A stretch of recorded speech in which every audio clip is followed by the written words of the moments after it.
বাদলি মাথা তাও যে বাঁকা সিথা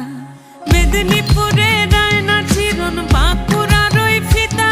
আর যতন করে বাঁধলি মাথা তাও যে বাঁকা সিথা পেছ পাড়িয়া রাজগো